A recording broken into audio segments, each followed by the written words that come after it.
I think when you spoke of jeopardy, double jeopardy, maybe you had in mind the question of appeal being raised many times.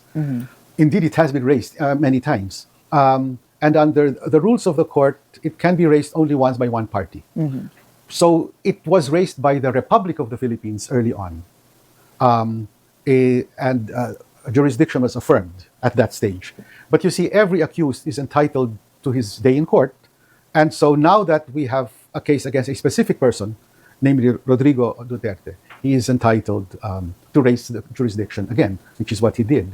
And then he will appeal. He is now appealing it before the appeals chamber. And theoretically, every other person who will be charged in the future should be able to raise it. Although I imagine at some stage, if jurisdiction is affirmed at every stage, they would know that it's a useless matter. So are we anywhere near a decision about his fitness to appear in court? That's a good question. Because that seems to be the roadblock now. In fact, that is the last remaining issue. So jurisdiction was questioned, the court affirmed. They asked for interim release, the court rejected it.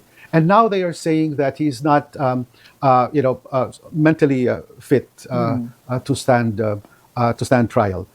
So you're correct. That is one remaining issue. The stage where it is now is this: the court has appointed 3 experts to evaluate him: one psychiatrist, one psychologist, and one who specializes in geriatric something. And that is we're still awaiting the results of that. And these are independent court-appointed experts, because usually counsel will present his own experts, and then the court will say, well, they are your experts. So the court has rejected those evaluations. So we now await the evaluation of the 3. Now, as a legal matter, it's an open question how the court will treat this, because normally fitness of the accused is a matter of affirmative defense during the trial, meaning when he committed those crimes, he was like not himself. But they're invoking it in a slightly different angle this time, and also in a different stage. It's not whether he knew that what he was doing was wrong. It is his capacity to follow the trial and his capacity to participate in his own defense. So it is not actually what we call an enumerated ground for as a requirement for him to stand a trial. They are sort of extrapolating it from a more fundamental guarantee that he is entitled to participate in his own trial. Well, so he has to be speaking with his lawyer, with his defense lawyer. That is correct. In fact, I will hope that, again, they just have to play his videos when he was being arrested in NAIA, and him discussing the issues like, on what charge am I being arrested, etc., etc. That is not the statement of someone who can't follow his trial. So, but for me, again, these are where it stands is the court awaits the report of the 3 experts, the 3 appointed experts. The next question is what the court will do with the findings of those experts. So these 3 experts are like medical practitioners? Well, for the psychiatrists, of course, I think they have an evaluation. No, they have their own licensing requirements. I don't know about the psychologists and the 2 psychologists, but for sure they are experts. I mean, the court has its own roster of independent. Well, if you're watching a movie or a TV series wherein fitness to stand trial is an often used term, well, it takes minutes for a decision to be made, right? So what is the realistic time frame for this? The court gave the experts, I think, 5 weeks. Oh, so 5 weeks from 2 weeks ago. So we have to wait another 3 weeks, and then I guess they will evaluate the report soon after. I have actually sat in cases where we received expert testimony, and they're quite educational for lawyers. In fact, I recall I had to sort through all the medical terms and dissociative disorders, stuff like that. So it's a very interesting process. And if you're found unfit to stand trial, what happens? In fact, that's what I meant. You're released back to the Philippines? No, in fact, that's the thing. It is not settled. There's no settled rule on that. It's a matter of speculation. What they requested earlier was a permanent stay in the proceedings, and that was rejected by the court. A permanent stay means basically a forever kind of... abandonment of... that he can't be tried. And then their next...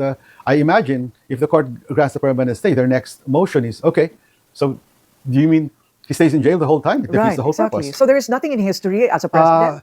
No, because the last time some high-level politicians were allowed to, to be free during the trial, these two politicians in Kenya made it clear that they will appear before the court voluntarily.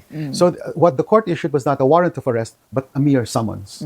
And the court eventually dropped the charge against the fellow who would eventually become president, and the fellow who was his vice presidential candidate, now the incumbent president, stood trial but was allowed to be free during the trial and would appear only during periodic moments during the trial, the reading of the charges. In the Philippines, we call it the arraignment, a few other such moments. But the fundamental principle is that these two guys assured the court, we will be there. And they were believed.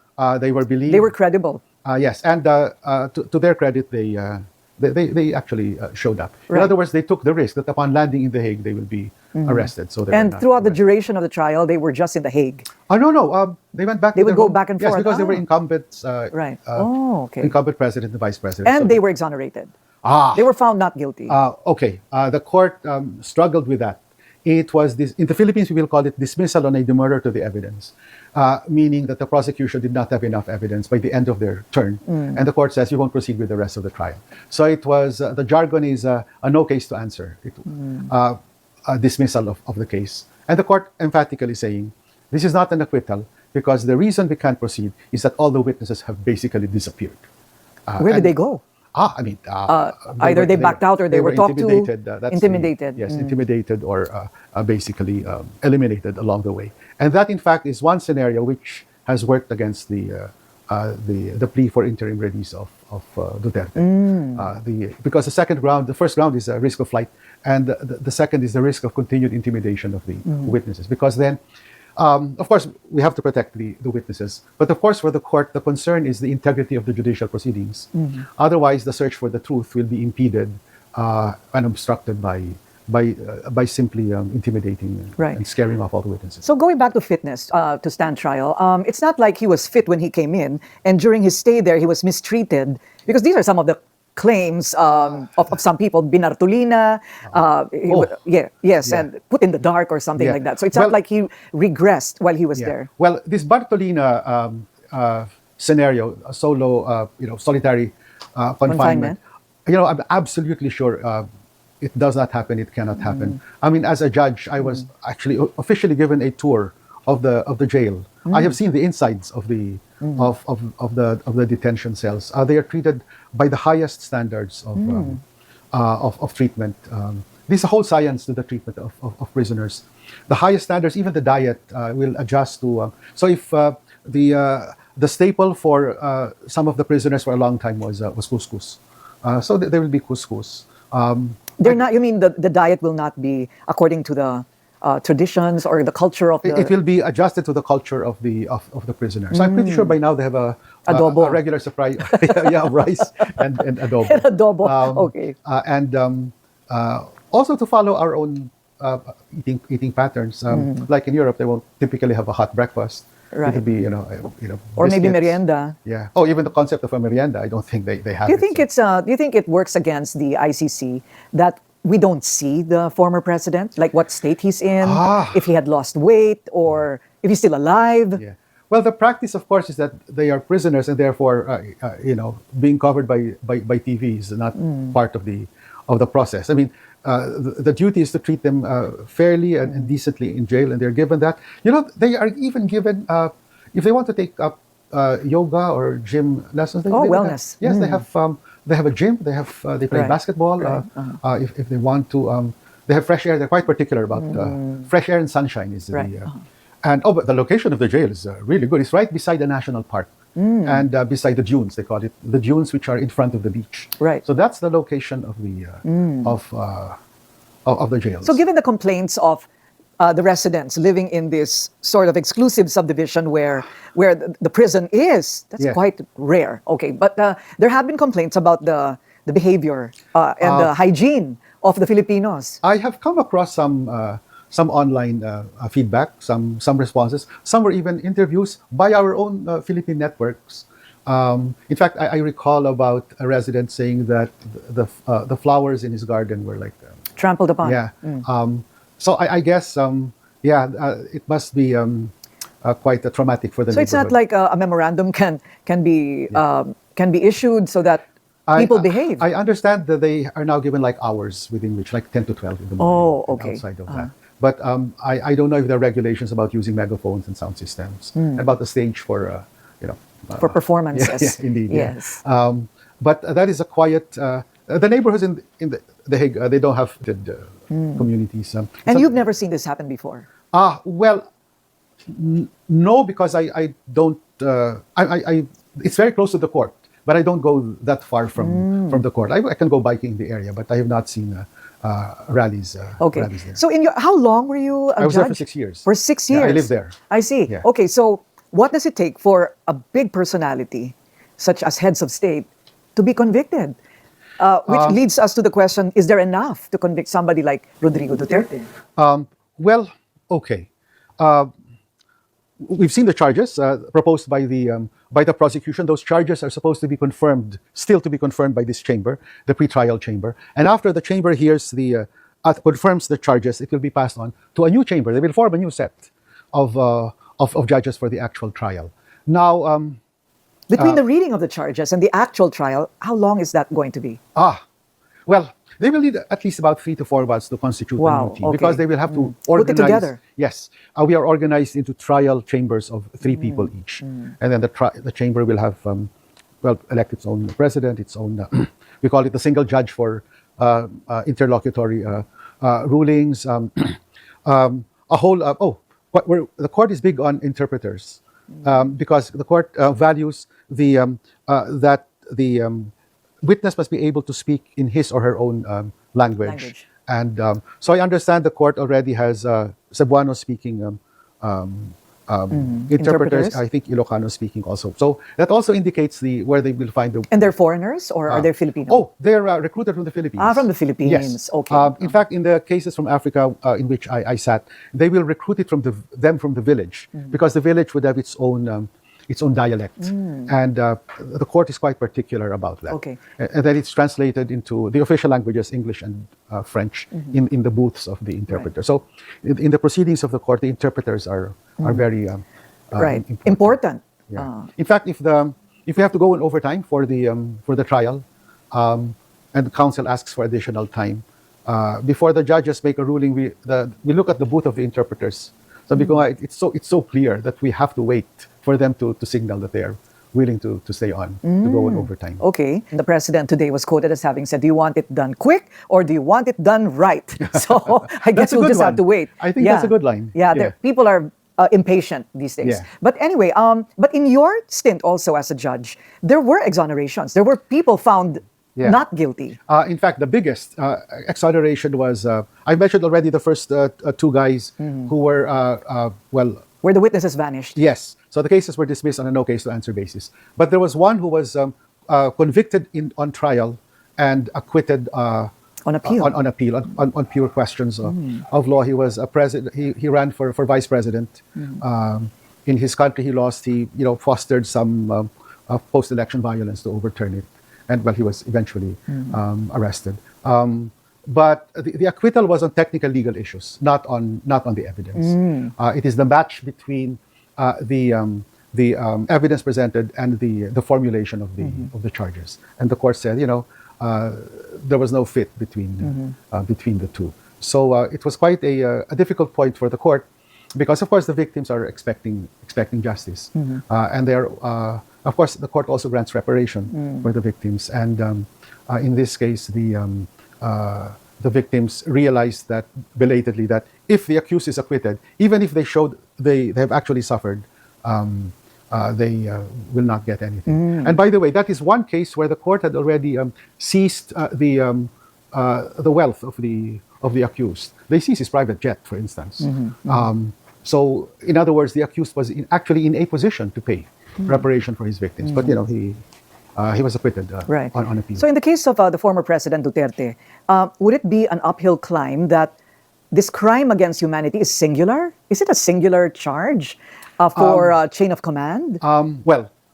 First of all, you're correct. It is the single charge of murder as a crime against humanity. which again contrasts to the other cases that I handled where there's multiple charges against the accused. Dito, isa lang eh. So that should, for me, that And should make it easier. indirect. Okay. Did he actually, pull the trigger or? The term of the court is indirect co-perpetrator. Yes. He did pull the trigger. Although there are videos where he says he actually Yes, there are did videos it that he says so. once or Yes. twice, which should be enough, by the way, to convict him. But yes, it is indirect. And early on, people were speculating, will the court? The jargon here is the mode of attribution. So it's not the crime itself, the actus reus, the killing, but how he is linked to the killing.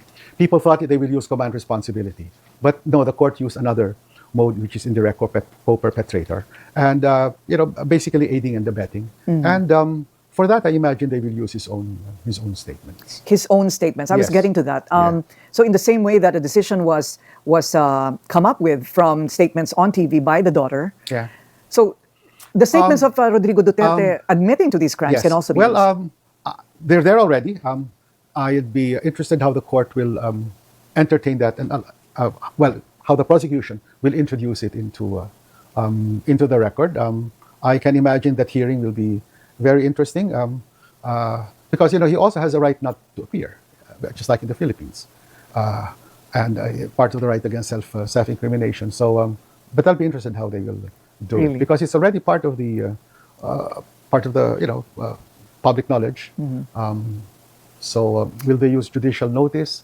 But for such heavy evidence, I will hope that they will rely on much more than just. What is the judicial heaviest notice. evidence? Yeah. Oh, for me, it's his own statements. you know. The statements. Okay. Yeah, so, it's not like he can invoke like temporary insanity while he was making those statements, right? Well, Or that it was for that satire. defense to prosper, he would have to invoke insanity too often in the past during his 6 years in office, because and even beyond his latest appearance before the House committee, for instance. Well, I don't think that defense is available. Okay. So have you been consulted by the prosecution? Oh no, I have nothing to do with the court, and Korina, that too. In the Philippines, some retired judges are still able to appear before their former courts. In the ICC, it's not allowed. Okay. It's almost an ethical. But even on consultation basis, the prosecution might get you're not ethically. I mean, it's not ethical for them to be consulting you, or you giving consultation. I imagine not for a specific case, but maybe for some larger policy issues. Right. Revisions of the rules. But for a specific case, especially not the case for my own country. So are you planning to make an appearance there, or just to visit, or just to be a spectator? Oh, I have visited. I have visited the court since. Each time I visit The Hague, I try to meet up with old friends. So definitely historic for the Philippines, right? Oh, it is. It is historic for the Philippines. Historic also for the court. As I've said, this is a court where, for a long time, all the cases came from just one continent, from Africa, and now the court has two cases from Asia, the Philippines and Myanmar.